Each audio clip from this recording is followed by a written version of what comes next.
The Paradox of North Korean Nuclear Weapons. Nuclear weapons kill North Korea. Episode 3. North Korea stands at the threshold of regime collapse due to nuclear armament.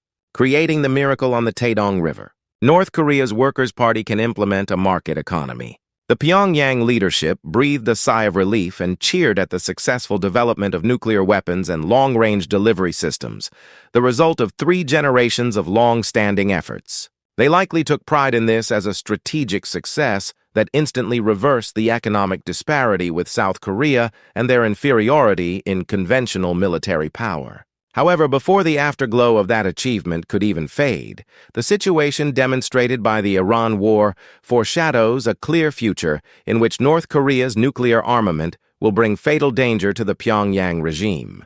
Can North Korea be different from Iran simply because it already possesses nuclear weapons? To put it bluntly, for the United States, the current North Korea is an easy opponent to subdue, regardless of whether it possesses nuclear weapons or not.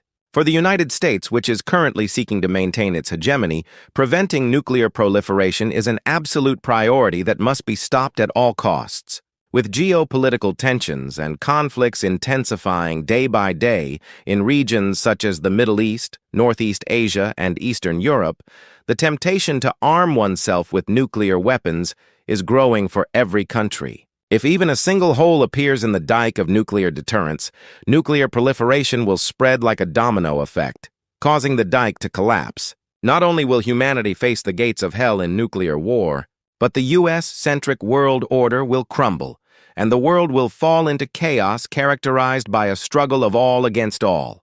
The United States, possessing unrivaled military superiority, will not simply sit idly by and face such a situation. Furthermore, facing the challenge from a powerful China, the U.S. has lost the luxury of wasting time on dialogue.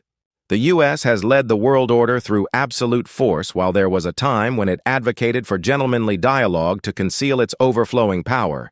It has now lost that luxury and does not hesitate to project force directly. It swiftly subdued Venezuela and incorporated it into its sphere of influence, and it will soon bring Cuba to its knees by blockading it. Iran, too, will eventually fall into the grasp of the United States. North Korea is far more vulnerable than Iran. Iran has a vast territory and is wealthy from oil. While Iran's population approaches 100 million, North Korea's is merely in the 20 million range. North Korea is an even easier target for the United States because its economy has a very fragile structure, relying almost entirely on China. If the United States, with its clear justification for denuclearization, decisively pressures China, China cannot support North Korea. There is no reason for China to help North Korea while risking its own economic catastrophe. China's current goal is to surpass the United States by competing within the framework of the order led by the U.S. China's strategic objectives of economic and technological advancement cannot be achieved without engaging with the U.S.-led bloc of advanced nations. China's market economy cannot exist in isolation from the global market. For China, North Korea holds nothing but strategic value as a geopolitical buffer zone. If China calculates that North Korea's value falls significantly short of the rising transaction costs with the United States, it could strike a deal with the U.S. by participating in an economic blockade to pressure North Korea into abandoning its nuclear program, in exchange for placing North Korea under joint U.S.-China administration. Pyongyang's leadership has no countermeasures against an economic blockade in which China participates. Just because something has not happened before does not mean it will happen in the future. As China grows, the costs incurred from conflict with the United States will far outweigh the value of protecting North Korea. The United States knows full well that the longer they drag out the process, the more North Korea will advance its nuclear arsenal and increase its numbers, causing the cost of nuclear deterrence to rise exponentially. The United States has already used the weapon of economic blockade against Venezuela, Cuba, and Iran, and is seeing results. The economic sanctions imposed on North Korea so far have had little effect due to loopholes in China and Russia.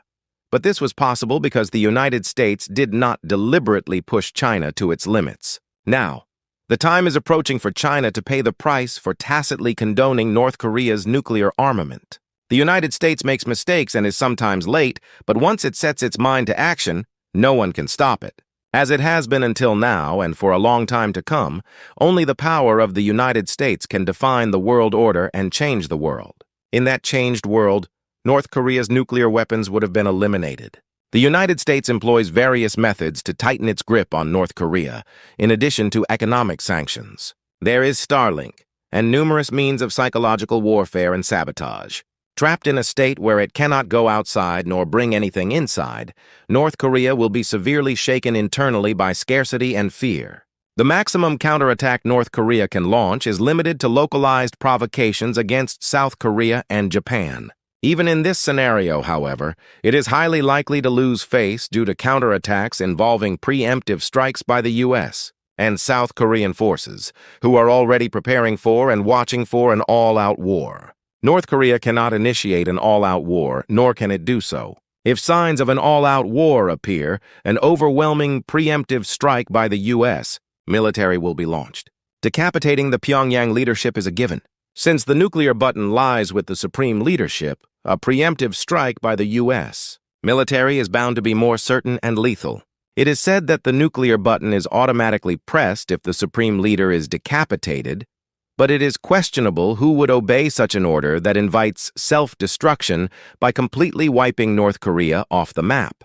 Furthermore, the U.S. military's formidable firepower and technology would effectively block any launch of nuclear weapons at the very source. I doubt North Korea's weapons could even demonstrate actual combat capability in the face of the U.S. military's overwhelming electronic warfare attacks.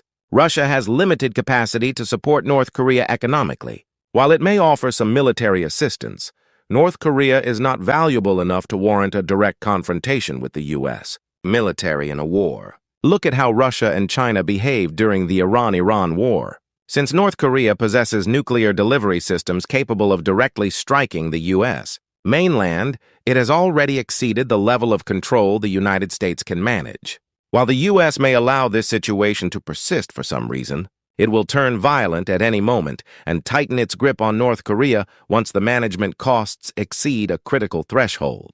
It is self-evident that once the Iran war is resolved, the United States will turn its arrows toward North Korea. North Korea has created a paradoxical situation where the nuclear weapons it built to defend its regime have instead become a threat to its very survival. Due to its nuclear armament, North Korea stands at the threshold of regime collapse. What is the leadership in Pyongyang thinking right now? Cadres in Pyongyang, one should never engage in a fight that is clearly destined to be lost. It has been said that if there is no chance of victory, one must change the very arena of the battle. In a hostile relationship, North Korea's nuclear weapons are a core issue that neither side can compromise on.